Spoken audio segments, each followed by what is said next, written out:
Hello friends, आज हम इस वीडियो में महेश कुमार बनवाल की एनसीईआरटी पर आधारित सामान्य अध्ययन बुक जो कि 8वीं सीरीज के नाम से आई है, उस किताब से हम भारतीय राज्य व्यवस्था अध्याय 18 के महत्वपूर्ण प्रश्नों को डिस्कस करेंगे जो आने वाले किसी भी एग्जाम में आपको हेल्प करेगा।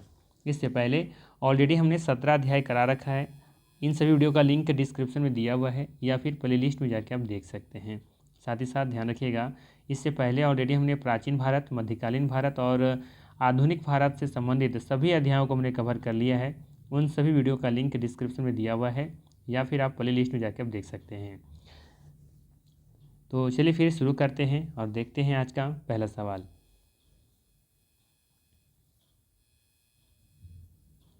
आज का पहला सवाल है, निम्न में से किस में किसी भी प्रकार के आरक्षण का कोई प्रावधान नहीं किया गया है।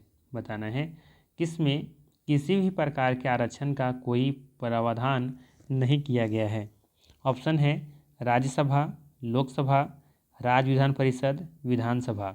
निम्नलिखित कूटों के आधार पर आपको सही उत्तर का चयन करना है। तो याद रखनी है राज्यसभा, ठीक है, राज्यसभा और राज्य विधान परिषद में किसी भी प्रकार के आरक्षण का कोई प्रावधान नहीं किया गया है। सही आंसर होगा यहाँ पे डी ऑप्शन 1 और 3।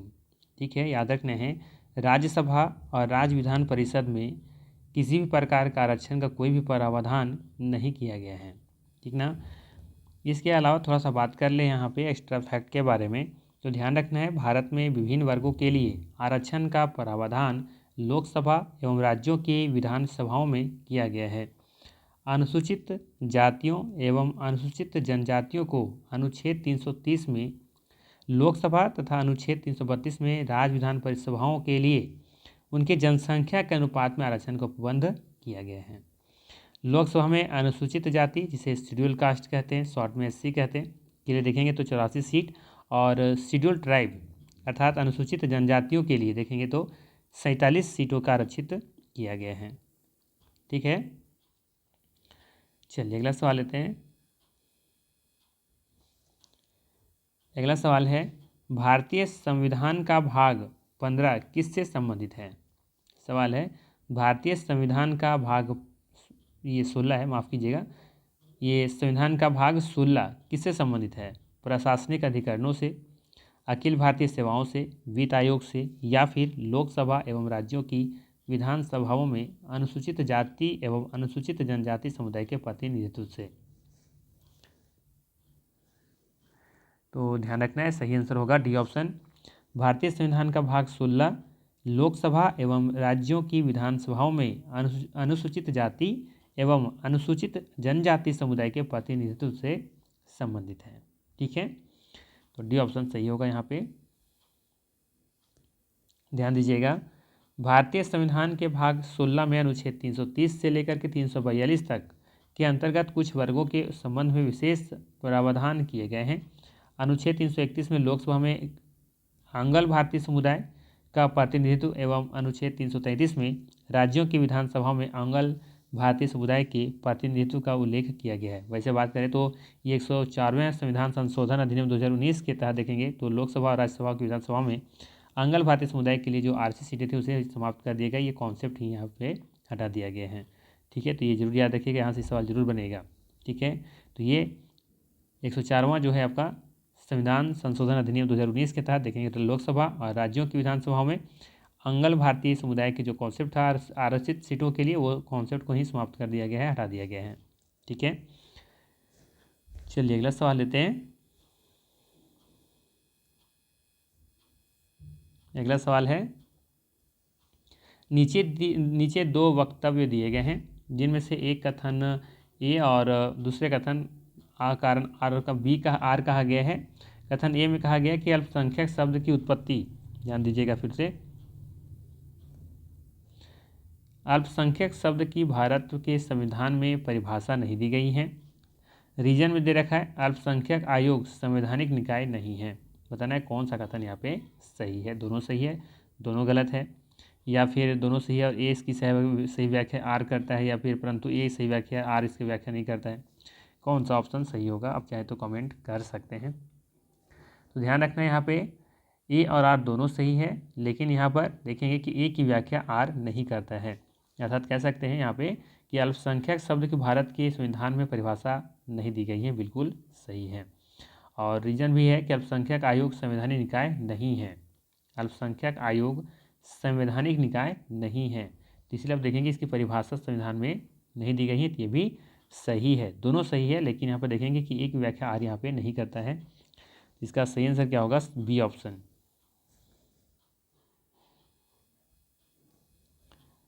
चलिए अगला सवाल लेते हैं।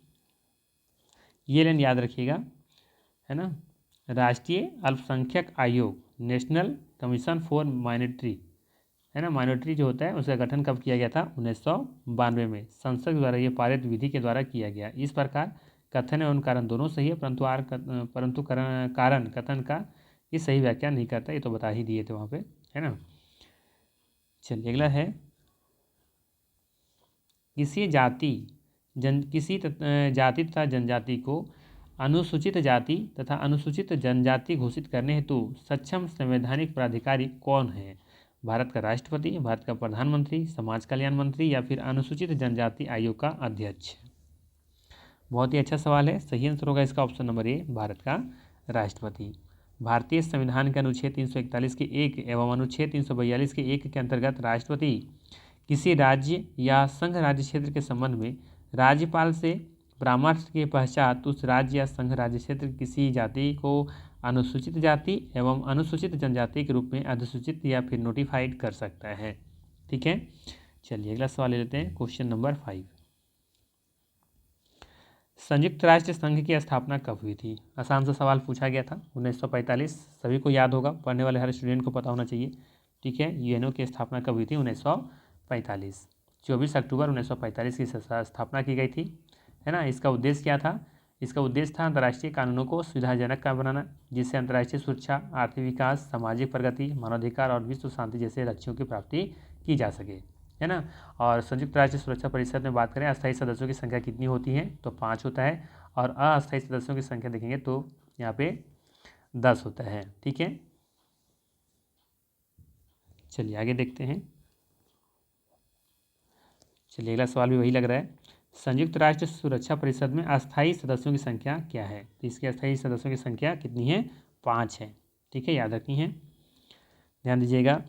संयुक्त राष्ट्र संघ के 6 अंगों में से सुरक्षा परिषद, सिक्योरिटी काउंसिल एक प्रमुख अंग है। इसका उद्देश्य अंतर्राष्ट्रीय शांति और सुरक्षा बनाए रखना है। किसका? सुरक्षा परिषद का। सुरक्षा परिषद के 15 सदस्य होते हैं, जिसमें 5 अस्थायी सदस्य होते हैं। अमेरिका, फ्रांस, चीन, ब्रिटेन और रूस, ये 5 अस्थायी सदस्य हैं। इन लोगों के पास वीटो पावर होता है ना।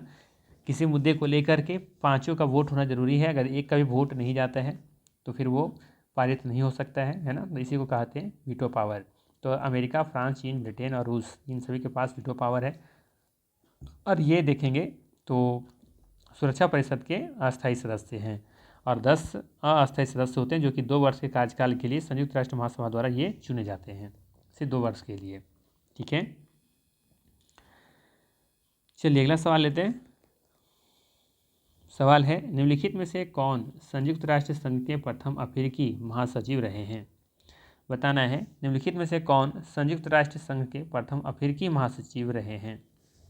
दिए गए ऑप्शन में आप देखेंगे सही आंसर होगा सी ऑप्शन, बुतरस घाली। ठीक है, सी ऑप्शन सही है। यहाँ पे ध्यान दीजिएगा, बुतरस घाली जो कि मिस्र के हैं, संयुक्त राष्ट्र संघ के प्रथम अफ्रीकी महासचिव थे।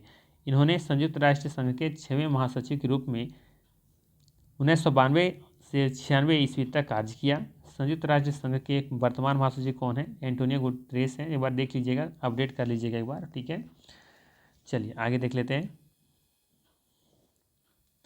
सवाल है, universal declaration of human rights क्या है? Universal declaration of human rights में कुल कितने अनुच्छेद हैं? तो कुल मिलाकर देखेंगे तो इसमें 30 अनुच्छेद हैं। सी ऑप्शन सही है। याद रखनी है, universal declaration of human rights अर्थात मानवाधिकारों की सार्वभौमिक घोषणा में कुल 30 अनुच्छेद हैं। इसे संयुक्त राष्ट्र संघ ने 10 दिसंबर 1948 को अडॉप्ट किया था, अंगीकृत किया था। ठीक है। चलिए अगला सवाल लेते हैं। अगला सवाल है, अंतर्राष्ट्रीय न्यायालय का मुख्यालय कहाँ है? ये तो सबको पता होगा, हेग है ना। इसका सही आंसर क्या हो जाएगा? हेग। अंतर्राष्ट्रीय न्यायालय का मुख्यालय कहाँ है? हेग में है, जो कि नीदरलैंड की राजधानी भी है। इसकी स्थापना कब हुई थी?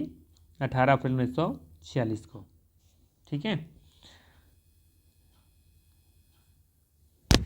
अगला सवाल लेते हैं। सवाल है, दलवीर भंडारी से पूर्व अंतर्राष्ट्रीय न्यायालय में निर्वाचित अन्य भारतीय न्यायमूर्ति रहे हैं, कौन रहे हैं? ये आपको बतानी है। तो आप देखेंगे BN राव व नागेंद्र सिंह तथा RN पाठक, ये तीनों देखेंगे कि अंतर्राष्ट्रीय न्यायालय में निर्वाचित भारतीय न्यायमूर्ति रहे हैं। तो C ऑप्शन सही होगा यहाँ पे। इनका यहाँ पे डेट भी दे रखा है, चाहे जिसे आप लोग वीडियो पॉज करके देख सकते हैं। यहाँ से ये इम्पोर्टेंट है आपके लिए, है ना, इसको जरूर ध्यान रखिएगा, यहाँ से एग्जाम में जरूर बनेगा ये दलवीर सिंह वाला। दलवीर भंडारी 2012 से वर्तमान तक तथा इन्हें दूसरे कार्यकाल 2018 से लेकर 2027 के लिए पुनर्निर्वाचित किया गया है, इसीलिए ये अपने आप में क्या हो जाता है, यहाँ पे महत्वपूर्ण हो जाता है आपके लिए, है ना। तो दलवीर भंडारी का नाम याद रखना है, ये दूसरे कार्यकाल के लिए भी पुनर्निर्वाचित किए गए हैं, है ना। तो ये आपको याद रखनी है। तो ये भारतीय न्यायमूर्ति हैं अंतर्राष्ट्रीय न्यायालय में, जिसकी राजधानी हेग में है। चलिए अगला सवाल है, अंतर्राष्ट्रीय अहिंसा दिवस कब मनाया जाता है? अंतर्राष्ट्रीय अहिंसा दिवस कब मनाया जाता है? हम लोग सभी जानते हैं कि महात्मा गांधी का जब जन्मतिथि जिस दिन होता है 2 अक्टूबर को, है ना, तो 2 अक्टूबर को ही मनाया जाता है अंतर्राष्ट्रीय अहिंसा दिवस। ठीक है। 15 जून 2007 को संयुक्त राष्ट्र महासभा ने महात्मा गांधी के जन्म दिवस 2 अक्टूबर को अंतर्राष्ट्रीय अहिंसा दिवस के रूप में घोषित किया। तभी से प्रतिवर्ष 2 अक्टूबर को अंतर्राष्ट्रीय अहिंसा दिवस मनाया जाता है ना। तो ये अपने भी महत्वपूर्ण है। और ये कब से शुरू हुई है प्रथा? तो 15 जून 2007 से। ठीक है, 15 जून 2007 को इसे यहाँ पे कह सकते हैं कि इसे घोषित किया गया था कि 2 अक्टूबर को अहिंसा दिवस मनाई जाएगी, है ना। चलिए अगला सवाल लेते हैं। सवाल रहेगा, अध्यक्षीय शासन व्यवस्था का उदय सर्वप्रथम किस देश से हुआ है? यूगोस्लाविया, मिस्र, स्विट्जरलैंड या फिर संयुक्त राज्य अमेरिका? आसान सा सवाल था, सही आंसर हो जाएगा संयुक्त राज्य अमेरिका, है ना। तो अध्यक्षीय जो होता है शासन व्यवस्था, ये उसका उदय सर्वप्रथम कहाँ माना जाता है? कौन सा देश? संयुक्त राज्य अमेरिका, USA।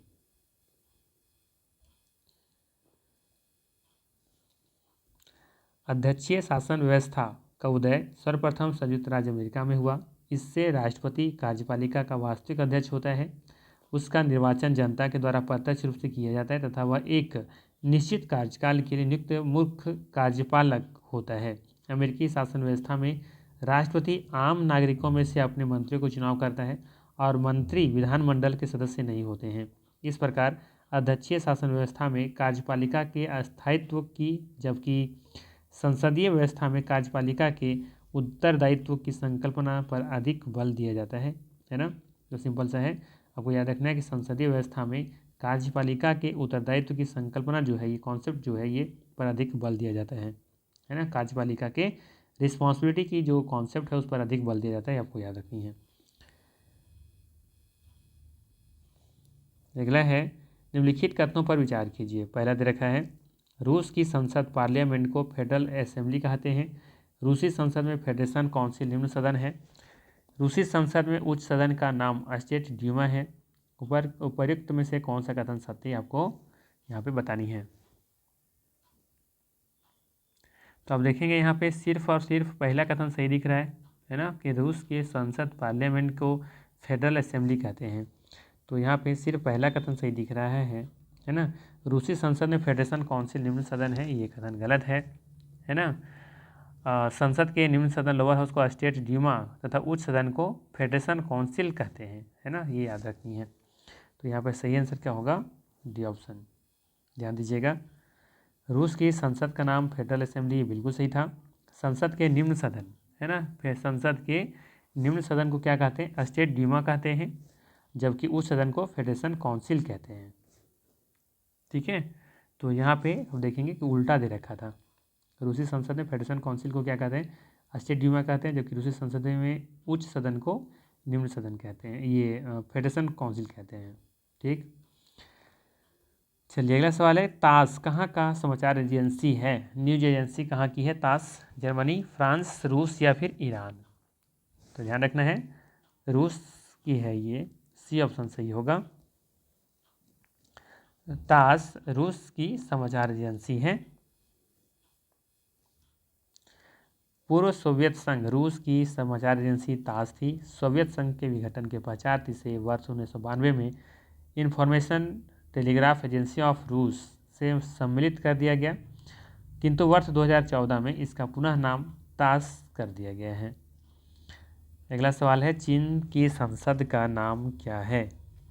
चीन की संसद का नाम क्या है? National assembly, national people's congress, national parliament of चीन या फिर हाउस ऑफ डेमोक्रेसी ऑफ चीन? तो अक्सर पूछ लिया जाता है, खास करके अड़ोस पड़ोस में जो भी देश होते हैं ना, उन लोगों का उन देशों का संसद का वहाँ क्या बोलते हैं, ये जरूर पढ़ के जाना चाहिए एग्जाम में, क्योंकि अक्सर एग्जाम में इस तरह के सवाल पूछ लिए जाते हैं। तो यहाँ पे देखेंगे सही आंसर होगा national people's congress, B option यहाँ पे परफेक्ट होगा।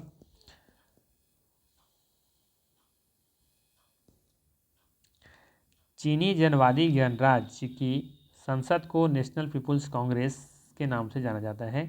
यह वर्तमान में 2980 सदस्यों के साथ विश्व की सबसे बड़ी संसद है, परंतु वास्तव में यह रबर स्टाम्प विधायिका जो भी चीन की कम्युनिस्ट पार्टी के द्वारा लिए गए निर्णयों पर मुहर लगाती हैं। अगला सवाल लेते हैं, सवाल रहेगा, जापान की संसद को क्या कहा जाता है ना? देखिए इस तरह के सवाल अक्सर पूछे जाते हैं। जापान की संसद को क्या कहा जाता है? तो डाइट कहा जाता है, याद रखना है, जापान की संसद को डाइट कहा जाता है। जबकि रिक्सडेग जो है ना आपका, ये स्वीडन का है, जबकि जनरल कोर्ट्स ये आपका स्पेन की है। स्पेन की संसद का नाम है जनरल कोर्ट्स। ठीक है, तो इसका सही आंसर क्या हो जाएगा? B option. मोसाद क्या है? अच्छा सवाल है। मोसाद अक्सर ये सवाल रहता है न्यूज में, न्यूज एजेंसी में, ये न्यूज में तो में रहता है अक्सर ये।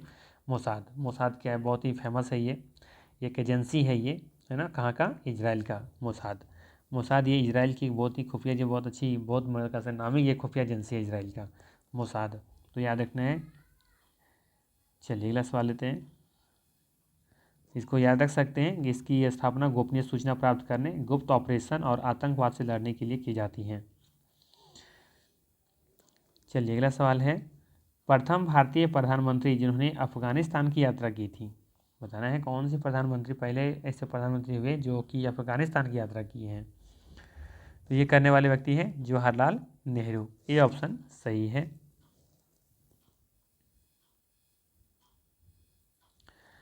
ध्यान दीजिएगा, सर्वप्रथम वर्ष 1959 में भारत के प्रधानमंत्री जवाहरलाल नेहरू ने अफगानिस्तान की यात्रा की थी। इसके पश्चात इंदिरा गांधी 1976 में, मनमोहन सिंह 2005 में और मई 2011 में तथा 2016 में प्रधानमंत्री नरेंद्र मोदी अफगानिस्तान की यात्रा की थी। ठीक है, तो यहाँ पे 2011 में आई थिंक ये प्रधानमंत्री नहीं थे, है ना? 2014 में बने थे पहली बार, तो ये ध्यान रख सकते हैं यहाँ से। अगला सवाल है, फोर्थ एस्टेट का चतुर्थ स्तंभ क्या है ना? फोर्थ एस्टेट या फिर चतुर्थ स्तंभ क्या है?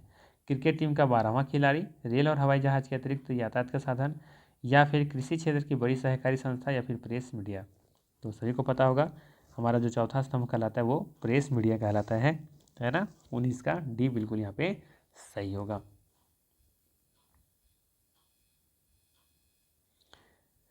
लोकतंत्र को पूरे विश्व में स्थापित करने में मीडिया ने महत्वपूर्ण भूमिका निभाई है।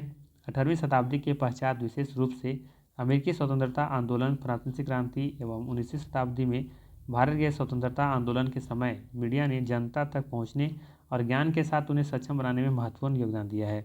लोकतांत्रिक देशों में विधायिका, कार्यपालिका एवं न्यायपालिका के कार्यों पर नजर रखने एवं राष्ट्र निर्माण में अपनी महत्वपूर्ण भूमिका के कारण मीडिया को लोकतंत्र के चौथे स्तंभ, फोर्थ स्टेट के रूप में जाना जाता है।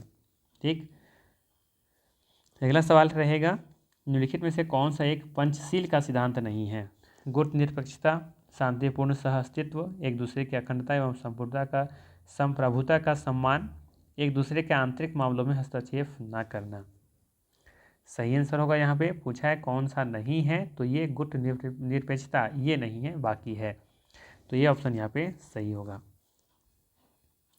ध्यान दीजिएगा, पंचशील शब्द ऐतिहासिक बौद्ध अभिलेखों से लिया गया है, जो बौद्ध भिक्षुओं का व्यवहार निर्धारित करने वाले 5 निषेध होते थे। मानव कल्याण तथा विश्व शांति के आदर्शों की स्थापना के लिए विभिन्न सामाजिक, राजनीतिक, आर्थिक व्यवस्था वाले देशों ने पंचशील सिद्धांत को अपनाया है। इसके 5 सिद्धांत निम्न हैं। एक दूसरे की अखंडता और संप्रभुता का सम्मान करना, दूसरा है एक दूसरे पर आक्रमण न करना, तीसरा है एक दूसरे के आंतरिक मामलों में हस्तक्षेप न करना, चौथा है सम्मान और परस्पर लाभकारी संबंध, और पांचवा है शांतिपूर्ण सह अस्तित्व। लेकिन इसमें देखें गुट निरपेक्षता नहीं है, इसीलिए यहाँ पर सही आंसर क्या हुआ, ये ऑप्शन है ना। बाकी आप देखेंगे 3 यहाँ पर तो वही दे रखा है, इसके अलावा यहाँ पे 2 और भी होंगे, ठीक है। जैसे यहाँ पे है ना, एक दूसरे की अखंडता और संप्रभुता का सम्मान करना, एक दूसरे का आक्रमण न करना, ठीक है, एक दूसरे पर आक्रमण ना करना, ठीक है। तो ये 2 एक्स्ट्रा और भी थे यहाँ पे, तो कुल मिला के 5 है, पंचशील है, ये पांचों का नाम जरूर याद रखिए। यहाँ पे दे रखा है अगला सवाल में, सूची 1 को सूची 2 के साथ सुमेलित कीजिए और सूचियों के नीचे दिए कूट का प्रयोग कर सही उत्तर का चयन कीजिए। तो सूची 1 कृत्यकारी और सूची 2 में दे रखा है शपथ या प्रतिज्ञान। तो भारत के राष्ट्रपति हैं, ठीक है, और सर्वोच्च न्यायालय के न्यायाधीश हैं, संसद सदस्य हैं और संघ के मंत्री हैं। तो सबसे पहले देखेंगे हम यहाँ पे भारत के राष्ट्रपति हैं सबसे पहला, है ना। तो ये देखेंगे यहाँ पे भारत के राष्ट्रपति हो जाएगा यहाँ पे भारत के संविधान के प्रति श्रद्धा एवं निष्ठा के लिए शपथ लेते हैं, ठीक है, तो 1 और 3 हो जाएगा। वहीं बात करें सर्वोच्च न्यायालय के न्यायाधीश के बारे में, तो ये यहाँ पे संविधान और विधि की मर्यादा बनाए रखने के लिए शपथ लेते हैं। वहीं बात करें संसद सदस्यों के बारे में, तो यहाँ पे देखेंगे कर्तव्यों का निष्ठापूर्वक निर्वहन करने के लिए लेते हैं। और संघ के मंत्री सूचना का गोपनीय बनाए रखते हैं। तो डी का 1 हो जाएगा, अर्थात यहाँ पे मैच करेंगे सही तो मिलेगा आपको सी ऑप्शन, ठीक है। चलिए अगला सवाल लेते हैं।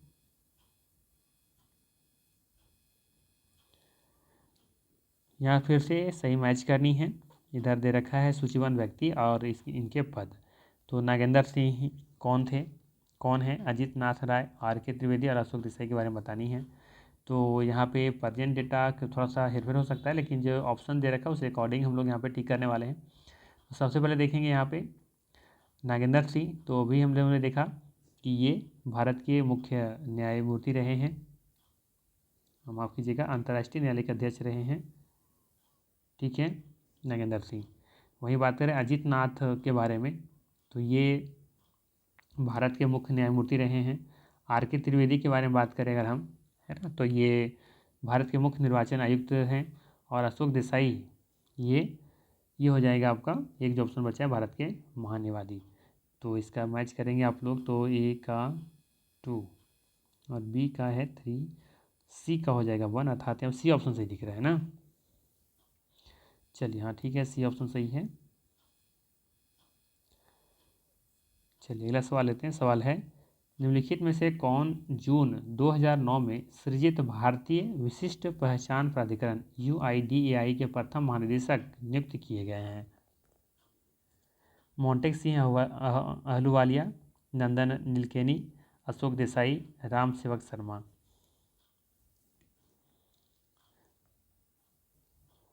सही आंसर होगा नंदन नीलकेनी, ठीक है, बी ऑप्शन सही होगा। अगला सवाल है सूची 1 को सूची 2 से सुमेलित कीजिए और दिए गए कूट का प्रयोग करके सही उत्तर का चयन कीजिए। इधर अधिकारी दे रखा है, इसका संस्थान दे रखा है, ठीक है। तो कौन से अधिकारी किस संस्थान के होते हैं वो यहाँ से रिलेट करके बतानी है, ठीक है। तो बात करें यहाँ पे सबसे पहले भारत के उपराष्ट्रपति के बारे में, तो ये देखेंगे ये होते हैं राज्यसभा से संबंधित होते हैं, है ना। भारत का नियंत्रक एवं महालेखा परीक्षक ये कौन होते हैं, ये होते हैं लोक लेखा समिति के अध्यक्ष होते हैं। राज्य का महाधिवक्ता के बारे में बात करें तो किससे संबंधित हो जाएंगे, ये हो जाएंगे उच्च न्यायालय से संबंधित। और एक बचिए आपका भारत का महान्यवादी,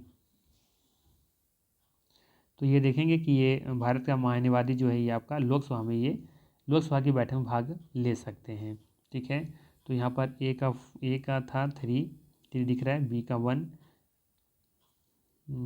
ठीक है, बी का 1 हो गया, सी का आपका है यहाँ पे 4, ये भी सही है, और 2, हाँ ठीक है, तो इसका सही आंसर क्या हो जाएगा, ऑप्शन नंबर ए। ठीक है, ठीक है, सही दिया हुआ है। देखिए ध्यान से यहाँ पर, भारत का उपराष्ट्रपति राज्यसभा का पदेन सभापति होता है। भारत के नियंत्रक व महालेखा परीक्षक रिपोर्ट पर संसद की लेख लोक समिति की जांच करती है। राज्य का महाधिवक्ता उच्च न्यायालय के न्यायाधीश नियुक्त होने की योग्यता रखता है। वहीं बात है भारत का महान्यवादी, तो ये लोकसभा की बैठकों में भाग लेते हैं, है ना। चलिए अगला सवाल है, भारतीय प्रेस काउंसिल एक क्या है, तो ये कि संवैधानिक और एक अर्ध न्यायिक निकाय है। बी ऑप्शन यहाँ पे सही होगा, ध्यान रखनी है। भारत प्रेस काउंसिल एक संवैधानिक एवं अर्ध न्यायिक निकाय है, बी ऑप्शन सही होगा। चलिए अगला सवाल लेते हैं। अगला सवाल रहेगा, निम्नलिखित में से कौन सा एक मानव संसाधन विकास मंत्रालय का विभाग नहीं है। बताना है निम्नलिखित में से कौन सा एक मानव संसाधन विकास मंत्रालय का विभाग नहीं है। तो इसमें देखेंगे कि प्राथमिक शिक्षा और साक्षरता विभाग है, माध्यमिक शिक्षा और उच्च शिक्षा विभाग भी है, तकनीकी शिक्षा विभाग भी है, लेकिन महिला और विकास बाल विकास विभाग ये इनके अंतर्गत नहीं आता है। डी ऑप्शन यहाँ पे बिल्कुल ही सही होगा। ध्यान दीजिएगा, शिक्षा मंत्रालय की वर्तमान में 2 विभाग हैं, स्कूली शिक्षा और साक्षरता विभाग, दूसरा उच्चतर शिक्षा विभाग। उच्चतर शिक्षा विभाग के अंतर्गत विश्वविद्यालय और उच्चतर शिक्षा एवं तकनीकी शिक्षा विभाग उप विभाग के रूप में शामिल है। महिला एवं बाल विकास विभाग की स्थापना वर्ष 1985 मानव संसाधन विकास मंत्रालय के अंतर्गत की गई थी, किंतु 30 जनवरी 2006 को इस विभाग को मंत्रालय का दर्जा दे दिया गया है। इसका उद्देश्य महिलाओं तथा बच्चों के समग्र विकास को बढ़ावा देना है। अब यहाँ पे कालानुक्रम लगाना है सही से। ठीक है, शिमला समझौता, भारत सोवियत समझौता, फरक्का समझौता और ताशकंद समझौता, ये इसको क्रम से लगानी है ना, उपयोग करते हुए नीचे दिए जो कूट दिए गए उसके अनुसार आपको काल के अनुसार लगाना है क्रम से। ठीक है, तो हम वहीं पे बात करें पहला तो कि भारत और पाकिस्तान के मध्य हुआ था ताशकंद समझौता, कब हुआ था, 1966 में। ठीक है,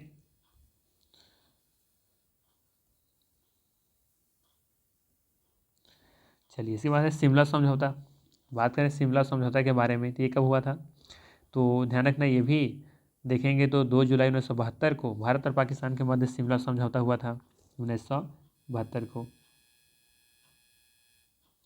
फरक्का समझौता कब हुआ था, तो ये भारत और बांग्लादेश के मध्य हुआ था, फरक्का बैराज समझौता, जो कि 1975 में हुआ था, है ना। तो ये सभी याद रखना है कि किन के बीच में भी हुआ था। ठीक है, तो शिमला समझौता और ताशकंद समझौता ये दोनों देखेंगे भारत और पाकिस्तान के बीच हुआ था। ठीक है, लेकिन फरक्का समझौता देखेंगे कि भारत और बांग्लादेश के मध्य हुआ था, है ना, फरक्का बैराज समझौता, जो कि 1975 में हुआ था। ठीक है, एक बचा आपका भारत और सोवियत समझौता, ये तो नाम दिख ही रहा है, भारत और सोवियत के समझौता बीच में समझौता हुआ था।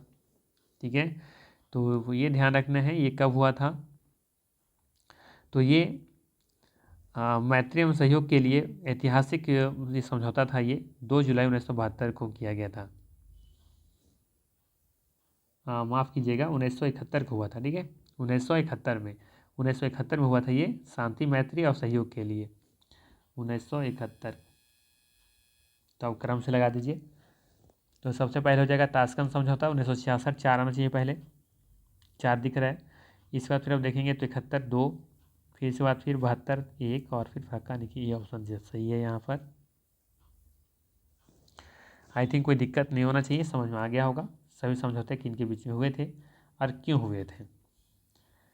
चलिए अगला सवाल लेते हैं।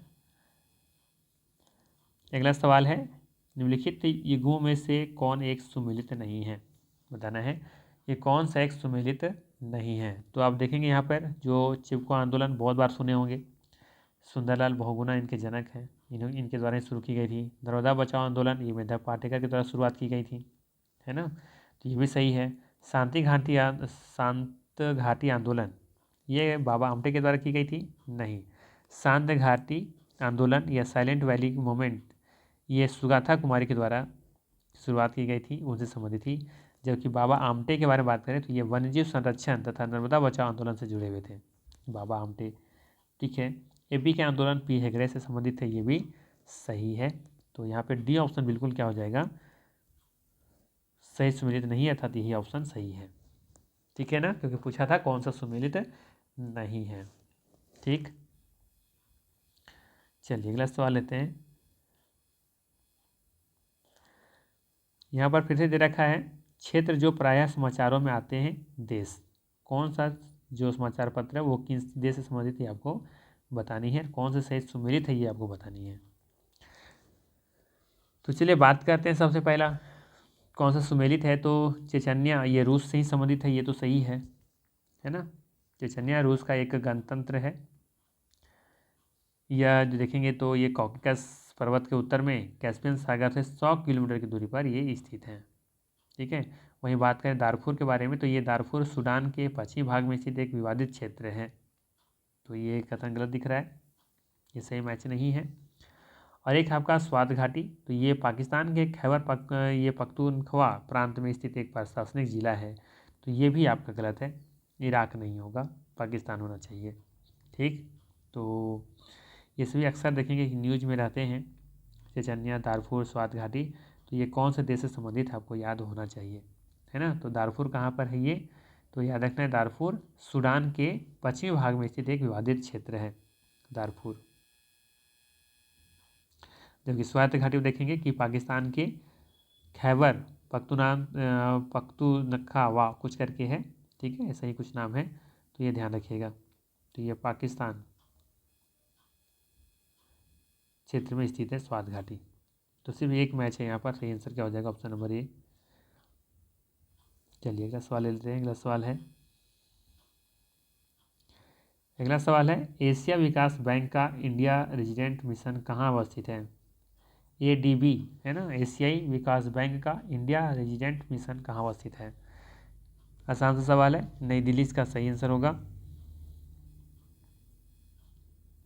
इसका मुख्यालय पूछा जाता है अक्सर, जो कि मनीला में है ना, मनीला में, ध्यान रखिएगा।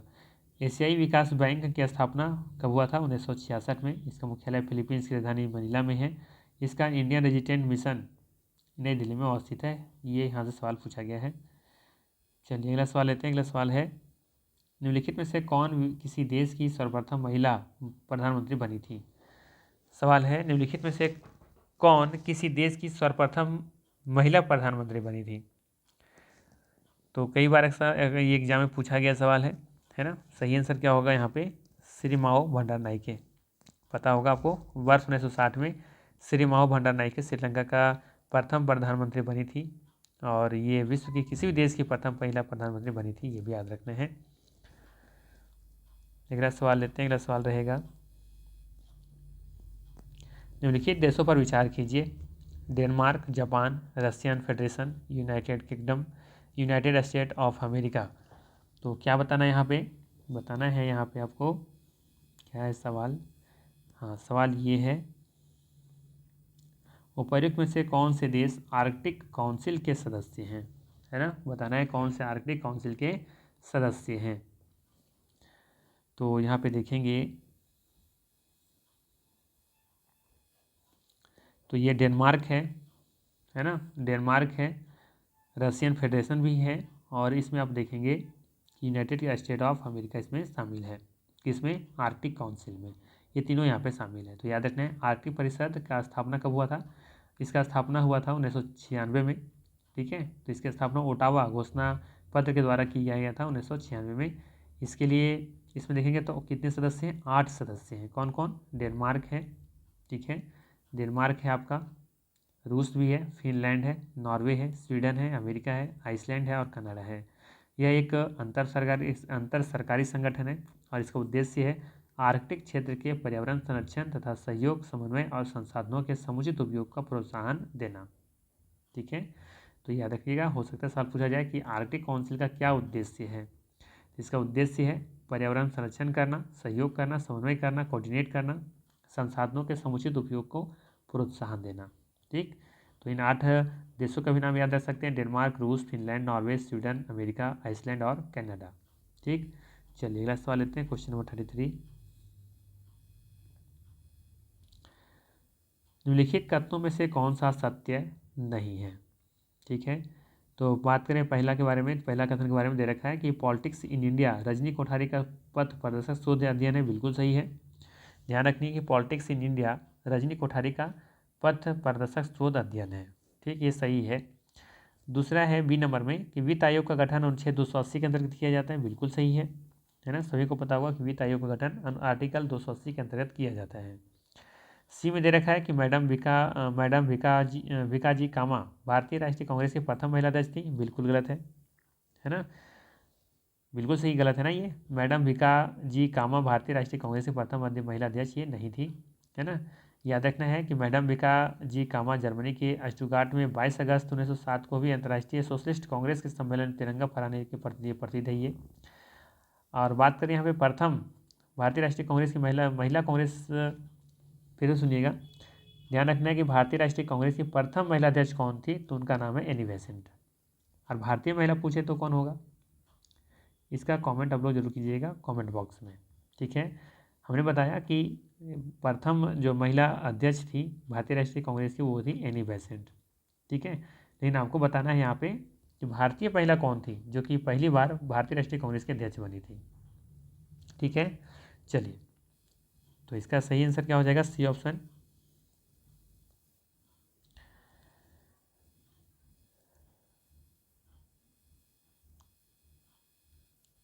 अगला सवाल लेते हैं, सवाल है निम्नलिखित अधिकारियों पर विचार कीजिए, मंत्रिमंडल सचिव, मुख्यमंत्री, निर्वाचन आयुक्त, संघ के कैबिनेट मंत्री, भारत के मुख्य न्यायाधीश।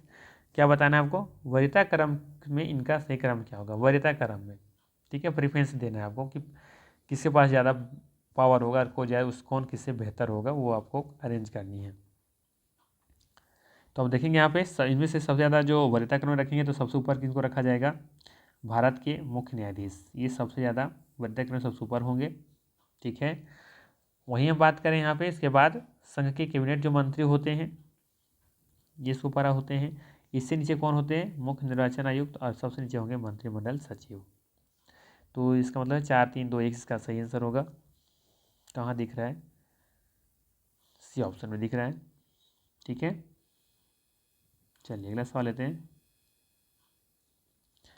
सवाल है निम्नलिखित में से कौन विश्व का नवीनतम राष्ट्र है, बताना है कौन विश्व का सबसे नया राष्ट्र है, इरिट्रिया, इथोपिया, कांगो गणराज्य, दक्षिणी सूडान। सही आंसर हो जाएगा दक्षिणी सूडान। याद रखिएगा, विश्व का भी न्यूनतम जो नया राष्ट्र जो बना है वो दक्षिणी सूडान बना है। 9 जुलाई 2011 को सूडान से अलग होकर के एक नवीनतम राष्ट्र दक्षिणी सूडान बना है, जिसकी राजधानी कहाँ है, जुबा। ठीक है, दक्षिणी सूडान की राजधानी कहाँ है, जुबा है। और यह संयुक्त राष्ट्र संघ का 193वां देश भी है, आपको याद रखनी है, ये ध्यान रखना है, संयुक्त राष्ट्र संघ का 193वां देश है। चलिए अगला सवाल लेते हैं, सवाल रहेगा आपके लिए, भारत सरकार की वरीयता क्रम में भारत के मुख्य न्यायाधीश के ऊपर कौन आता है। अगर बात करें हम भारत सरकार की वरीयता क्रम में, तो भारत के मुख्य न्यायाधीश के ऊपर कौन आता है। अभी ऊपर हम देखें कि मुख्य न्यायाधीश सबसे ऊपर थे, लेकिन क्या इससे भी कोई ऊपर आते हैं तो कौन है वो, तो ये है भूतपूर्व राष्ट्रपति। ठीक है, अगर इनसे ऊपर के बारे में बात करें तो भूतपूर्व जो राष्ट्रपति होंगे इनसे भी ये वरीयता क्रम में सबसे ऊपर होंगे। ध्यान रखिएगा, भारत के मुख्य न्यायाधीश से ऊपर वरीयता क्रम इस प्रकार है, पहले नंबर पर राष्ट्रपति, दूसरे नंबर पर उपराष्ट्रपति, इसके बाद है प्रधानमंत्री, राज्यों के राज्यपाल अपने राज्य में, और भूतपूर्व राष्ट्रपति तथा उप पूर्व प्रधानमंत्री। इसके बाद छठे स्थान पर भारत के मुख्य न्यायाधीश एवं लोकसभा अध्यक्ष का स्थान आता है, जो वरीयता क्रम में समकक्ष इक्वल हैं। ठीक है, तो ये जरूर याद रखिएगा, यहाँ से वरीयता क्रम में पहले नंबर पर राष्ट्रपति, फिर है उपराष्ट्रपति, फिर प्रधानमंत्री, फिर राज्यों के राज्यपाल अपने अपने राज्यों में, और भूतपूर्व राष्ट्रपति तथा उप प्रधानमंत्री। इसके बाद छठे नंबर पर आते हैं भारत का मुख्य न्यायाधीश एवं लोकसभा अध्यक्ष का स्थान आता है, जो वरीयता क्रम में समकक्ष है। ठीक है, भारत का मुख्य न्यायाधीश एवं लोकसभा अध्यक्ष का स्थान आता है, जो कि वरीयता क्रम देखेंगे ये समकक्ष है, इक्वल है दोनों, तो ये याद रखना है। अगला है केंद्रीय कर्मचारियों के वेतन पुनरीक्षण हेतु सिफारिश देने के लिए छठे वेतन आयोग के अध्यक्ष थे, कौन थे। छठे वेतन आयोग के अध्यक्ष कौन है, ये आपको बतानी है। तो याद रखना है, यहाँ पे सही आंसर होगा BN श्री कृष्णा। छठे वेतन आयोग के अध्यक्ष BN श्री कृष्णा थे, जबकि सातवें वेतन आयोग के अध्यक्ष नए न्यायमूर्ति AK माथुर हैं। ठीक है, अगर अभी लेटेस्ट पूछा जाए ना सातवें वेतन आयोग के अध्यक्ष कौन है, तो न्यायमूर्ति AK माथुर हैं। यहाँ से सवाल पूछा जा सकता है, जरूर याद रखिएगा। ठीक है, तो बी ऑप्शन यहाँ पे सही है। याद रखना है, छठे वेतन आयोग के अध्यक्ष कौन है, छठे वेतन सातवें, छठे तो है ही BN श्री कृष्णा, सातवें वेतन आयोग के अध्यक्ष हैं AK माथुर। AK माथुर, इनका नाम याद रखिएगा, यहाँ से सवाल बन सकता है। चलिए अगला सवाल लेते हैं। अगला सवाल रहेगा, भारतीय संविधान में मान्यता प्राप्त भाषाओं की संख्या कितनी है, 12, 13, 14 या 22। तो अब देखेंगे कि भारतीय संबंधी प्रावधान का उल्लेख संविधान के 8वें अनुसूची में किया गया है और मूल संविधान में कुल 14 भाषाएं थी। वर्तमान में देखा जाए तो इनकी संख्या 22 है। 21वें संविधान संशोधन अधिनियम 1967 में सिंधी को, जबकि 71वें संविधान संशोधन अधिनियम 1992 में कोंकणी, नेपाली, मणिपुरी को और 92वें संविधान संशोधन अधिनियम 2023 के द्वारा बोडो, डोगरी, संथाली एवं मैथिली को 8वीं अनुसूची में शामिल किया गया है। तो कुल मिलाकर के 22 भाषाएं हैं। तो यहाँ पे क्या हो जाएगा, 22 हो जाएगा इसका सही आंसर। तो यहाँ से भी आप चाहें तो इसका स्क्रीनशॉट कर सकते हैं। ठीक है, 21वें, ये ध्यान रखिएगा, यहाँ पे देखिएगा ध्यान से, 21वें जो संविधान संशोधन हुआ उसमें उस अधिनियम के तहत इसमें सिंधी भाषा को जोड़ा गया था 1967 में। 71वें संविधान संशोधन अधिनियम 1992 में आया था, इसमें कोंकणी को, नेपाली और मणिपुरी को जोड़ा गया था। और 92 में जब संविधान संशोधन हुआ 2003 में, तो इसके द्वारा बोडो, डोगरी, संथाली और मैथिली को जोड़ा गया था, जो बोडमास शायद आप लोग ट्रिक बना के रखे हो, है ना। तो ये 8वीं अनुसूची में इसे शामिल किया गया है, ध्यान रखनी है। ठीक है, ध्यान रखिएगा, मूल संविधान में इनकी भाषाओं की संख्या कितनी थी, 14 थी। प्रेजेंट में कितनी है, तो 22 है। चलिए अगला सवाल लेते हैं। अगला सवाल रहेगा, निम्नलिखित में से कौन संविधानेतर संस्था है। निम्नलिखित में से बताना है कौन सी संविधानेतर संस्था है। संघ लोक सेवा आयोग, वित्त आयोग, नीति आयोग या फिर चुनाव आयोग। तो इसका सही आंसर क्या हो जाएगा, नीति आयोग। ठीक है, संविधानेतर संस्थाएं वे संस्थाएं होती हैं जिनका उल्लेख संविधान में नहीं किया गया है, अर्थात जिसका गठन कार्यपालिका के द्वारा किया जाता है, जैसे कि राष्ट्रीय मानवाधिकार आयोग, नीति आयोग, केंद्रीय सतर्कता आयोग, है ना। नीति आयोग का गठन कब किया गया था, तो ये योजना आयोग के स्थान पर से लाया गया था 2015 में, उसको समाप्त करके नीति आयोग की गठन की गई थी 2015 में। तो यहाँ से भी सवाल बनता है, ये लाइन इंपॉर्टेंट है अपने आप में। इसके पदेन अध्यक्ष कौन होते हैं, तो प्रधानमंत्री होते हैं, जैसे कि योजना आयोग के भी अध्यक्ष प्रधानमंत्री हुआ करते थे। वर्तमान में इसके उपाध्यक्ष सुमन के बेरी हैं, ये भी याद रख सकते हैं। अगला सवाल है, संविधान सभा में निम्न में से कौन सा दल शामिल नहीं था। संविधान सभा में निम्न में से कौन सा दल शामिल नहीं था। भारतीय राष्ट्रीय कांग्रेस, मुस्लिम लीग, साम्यवादी दल, हिंदू महासभा। कौन इसमें शामिल नहीं था, तो अब देखेंगे कि हिंदू महासभा इसमें शामिल नहीं था। वैसे बात करें, हिंदू महासभा की स्थापना 1915 में हुई थी। इस दल ने संविधान सभा में भाग नहीं लिया, जबकि मुस्लिम लीग के सदस्यों ने संविधान का बहिष्कार किया था। ठीक है, तो डी ऑप्शन यहाँ पे सही है। अगला सवाल है, भारत में पहली बार राष्ट्रीय आपातकाल घोषित किया गया था। कब किया गया था भारत में पहली बार राष्ट्रीय आपातकाल, ये आपको बतानी है। तो आप लोग जानते होंगे कि कुल मिलाकर भारत में अभी तक 3 बार राष्ट्रीय आपातकाल की घोषणा की गई है। कब की गई थी, पहली बार किया गया था 1962 में, दूसरी बार किया गया था 1971 में और तीसरी बार किया गया था 1978 में। ठीक है, तो ये 3 बार देखेंगे कि भारत में राष्ट्रीय आपातकाल की घोषणा किया गया है। भारत में 3 तरह के आपातकाल की व्यवस्था की गई है, राष्ट्रीय आपातकाल, वित्तीय आपातकाल और राष्ट्रपति शासन, है ना।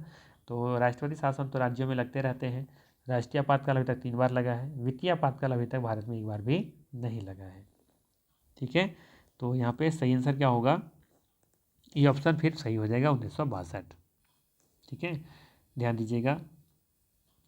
भारत में अनुच्छेद 352 के आधार पर अब तक 3 बार 1962 में भारत चीन युद्ध के समय, वर्ष 1971 में भारत पाक युद्ध के समय और 1975 में आंतरिक अशांति के आधार पर आपातकाल लागू किया गया। 44वें संविधान संशोधन अधिनियम 1978 के द्वारा आंतरिक अशांति के स्थान पर सशस्त्र विद्रोह का शब्द जोड़ा गया था। ठीक है, तो यहाँ पे हम थोड़ा सा साइड मिस्टेक किए हैं, थोड़ा ध्यान रखिएगा। ये तो आंतरिक जो अशांति है ना, आंतरिक अशांति के स्थान पर सशस्त्र विद्रोह शब्द को जोड़ा गया है। तो यहाँ पे ध्यान रखिएगा, ये 44वें संविधान संशोधन अधिनियम 1978 के द्वारा जोड़ा गया था। तो यहाँ पे थोड़ा सा इसको करेक्शन कीजिएगा, यहाँ पे से चेंज किया गया था, लेकिन ये हो जाएगा 75। कितना हो जाएगा? 75 हो जाएगा। ठीक है, 1962 में लगा पहली बार, दूसरी बार 1971 में और तीसरी बार लगा था 1975 में। हाँ, ये बात सही है कि 1978 में आंतरिक अशांति के स्थान पर सशस्त्र विद्रोह इसे शब्द को प्रयोग किया जाने लगा है ना। चलिए अगला सवाल लेते हैं। भारत की पहली महिला राजदूत बनी, कौन थी वो? विजय लक्ष्मी पंडित, सरोजिनी नायडू, सुचेता कृपलानी, अरुणा आसफ अली। सही आंसर हो जाएगा आपका ऑप्शन नंबर ए, विजय लक्ष्मी पंडित। ये ऑप्शन सही होगा। यहाँ पे ध्यान रखिएगा, विजय लक्ष्मी पंडित स्वतंत्र भारत की पहली महिला राजदूत बनी थी, जिन्होंने सोवियत संघ, रूस, ब्रिटेन और अमेरिका में भारत का प्रतिनिधित्व किया था। वह संयुक्त राष्ट्र महासभा की पहली महिला अध्यक्ष 1953 में भी बनी थी, याद रखनी है। तो ये था महत्वपूर्ण 42 प्रश्न। अगर वीडियो अच्छा लगा हो तो लाइक ज़रूर कीजिएगा, चैनल पर नए हैं तो सब्सक्राइब कर लीजिएगा। बाकी फिर मिलते हैं हम लोग इसी तरह के नेक्स्ट वीडियो में। तो ये पॉलिटिकल साइंस भारतीय राज्य व्यवस्था आज यहाँ पे समाप्त हो गया है। अब यहाँ से हम लोग ज्योग्राफी शुरू करने वाले हैं, भूगोल शुरू करेंगे। तो जिनका भी सब्जेक्ट भूगोल है तो उनको ज़रूर देखिएगा। ठीक है, तो चलिए फिर मिलते हैं नेक्स्ट वीडियो में। Thanks for watching.